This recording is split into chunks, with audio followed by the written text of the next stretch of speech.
Hello everyone. So here we have MitoTalk, Power, Decay and the Secrets of Life.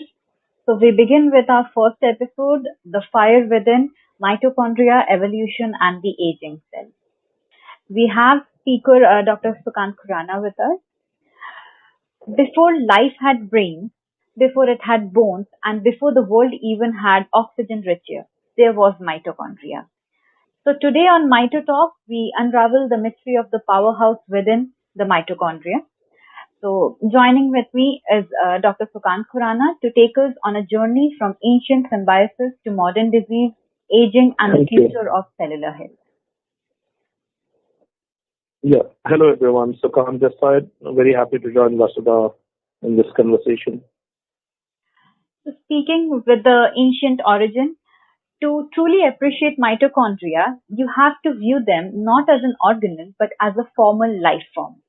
Around 2 billion years ago, Earth was still ruled by single cell organisms, primitive, anaerobic, and mostly floating in the soup of early chaos.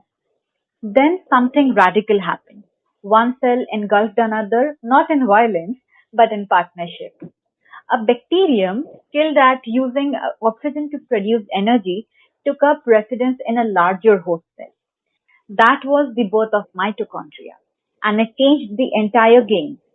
This partnership supercharged life, allowing multicellular organisms more complex behavior and eventually us. Mitochondria became the power plants of eukaryotic cells. And the relics of that union, they are still with us. Every mitochondrion contains tiny ring of DNA, mitochondrial DNA or mtDNA inherited from the mother alone. It's a throwback to their bacterial past. Unlike the 20,000 plus genes in your nuclear DNA, mitochondrial DNA only has 37 genes. But those genes are critical. They govern how mitochondria breathe, burn fuel, and make ATP, the energy currency of life. So mitochondria are often reduced to a schoolbook cliche, the powerhouse of the cell. But in reality, they are chemical factories, fine-tuning energy production in real time. They take nutrients, glucose, fatty acids, and amino acids and run them through complex biochemical cycles. And the output, it is ATP, adenosine triphosphate. It powers everything, the muscle contraction, nerve impulses, and protein synthesis. But here's the catch. That process isn't so clear. It's like running an old generator. Sparks fly. So in mitochondria, those sparks are called reactive oxygen species, that is ROS, and these molecules are extremely toxic. Over time, they damage the mitochondrion itself and especially the fragile mitochondrial gene. And here's where things get more interesting because this damage builds up over decades. Which brings us to one of the most interesting, compelling theories in biogerontology, the mitochondrial free radical theory of aging.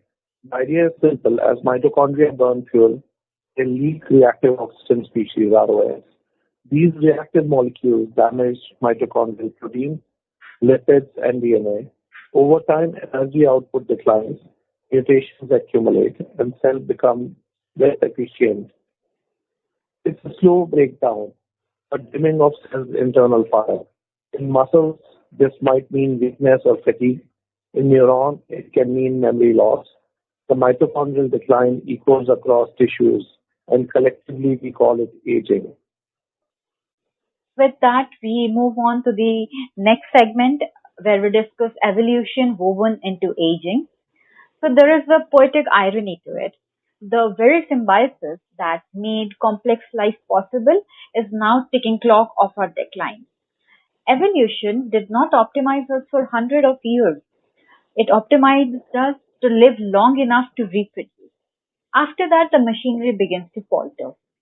Mitochondrial mutations, especially in the energy-hungry tissues like the brain, the heart, the mitochondrial mutations accumulate in these areas. Their once synchronized cycles turn erratic. It's also worth noting that mitochondrial diseases, even the inherited ones, often strike those same tissues. You might see mitochondrial myopathy, Their muscles can't contract properly.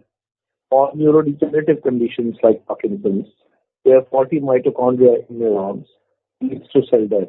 And since mitochondria regulate apoptosis, program cell death, when they are malfunctioning, they can either kill cell too early or let damaged cells linger on. That's how they are tied not just to aging but cancer as well. So, from ancient symbionts to ticking time bombs, mitochondria act as double-edged swords of biology. Thank you so much, Dr. Khurana, for being with us. We look forward to have the next episode on MitoTalk.